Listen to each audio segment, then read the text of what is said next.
تو یہ قرآن کا اعجاز کھلی آنکھوں سامنے آتا ہے. میں ایک چھوٹا سا واقعہ بتاتا ہوں. میں ہمارے گھر میں ہماری اہلیہ بہت اچھی حافظ ہے. ہمارے مدرسے کا اساتذہ سب ان کو کمپیوٹر کہتے ہیں. حفظ کی بہت اچھی استاد ہیں وہ. ہر وقت گھر میں الحمدللہ بہت 250 سے زیادہ شاگرد ان کے استاد وہ شاگرد ہیں جو حافظ ہو چکے ہیں. 6-10 مدرسوں سے ناکام ہو کر وہ کھیلتے وہ اللہ نے برکت بھی دی ہے. قرآن بہت اچھا یاد ہے. پچھلی آیت پوچھیں گی تو یار وہ کہتے ہیں کمپیوٹر سے پوچھ لو, مطلب یہ ہے. تو ترجمہ بھی قرآن مجید کا وہ عربی جانتی ہیں وہ کرتی. تو ہمارے یہاں ایک عیسائی عورت آئی جو ہے وہ مشن کے لیے کچھ کتابیں لے کر عیسائیت کے تعارف اور عیسائیت کی دعوت کے لیے. اس نے ان سے کہا کہ ہم کچھ بات کرنا چاہتے ہیں. کلت میں آئی.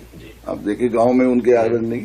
اور انہوں نے بات کرنی شروع کی تو انہوں نے بات سن کر پوری کہا کہ میں بھی بتاؤں حضرت عیسیٰ علیہ یسوع کے بارے میں تمہیں کچھ. کہا ٹھیک ہے, ہاں بتائیے. تو انہوں نے قرآن چونکہ بہت اچھا یاد ہے اور حضرت عیسیٰ مریم علیہ الصلوۃ والسلام پر جو آیتیں تھی وہ انہوں نے سنانی شروع کی شروع سے سورہ بقرہ سے, اور جو آتا رہا اس کا ترجمہ سناتی رہی. وہ کچھ 4-6 آیتوں کا سنایا تو اس نے کہا آپ تو یسوع کے بارے میں ہم سے بھی زیادہ جانتی ہیں کہ آپ پہلے عیسائی تھی کیا, ہم مسلمان ہوئی. نے کہا نہیں, اصل میں ہم ہی صحیح جانتے ہیں, آپ صحیح نہیں جانتی. تو انہوں نے کہا یہ تمہیں پڑھنا قرآن. پھر انہوں نے بتایا قرآن نے ہمیں بتایا. تو انہوں نے کہا کیا قرآن کی یہ باتیں ہمیں پڑھا سکتی ہیں؟ انہوں نے کہا کہ ہاں کیوں نہیں. تو وہ دیکھیے قرآن نے جو کہا ہے ہم لوگ بدگمان ہو جاتے ہیں مدعو سے. ہندوستان کے ہندو مخالف ہیں, عیسائی سازشی ہیں, یہودی ایسے ہیں. مدعو کو اللہ کے نبی صلی اللہ علیہ وسلم اتنی تکلیفیں برداشت کرنے کے بعد آپ فرماتے ہیں اللہم اہد قومی فانہم لا یعلمون.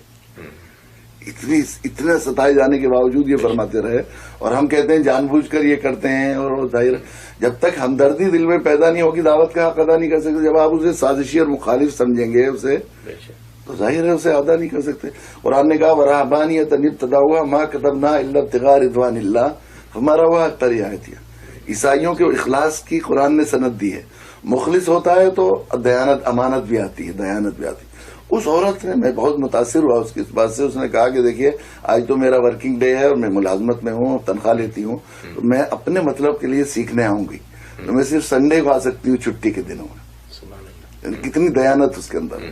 پھر وہ آنا شروع ہوئی. 1 2 3 چوتھے ہفتے سورہ جو ہے تحریم کی مریم ابنۃ عمران التی حسنت فرجہا پر پہنچی. تو اس نے کہا کہ مسلمان ہونے کے لیے کیا کرنا پڑے گا.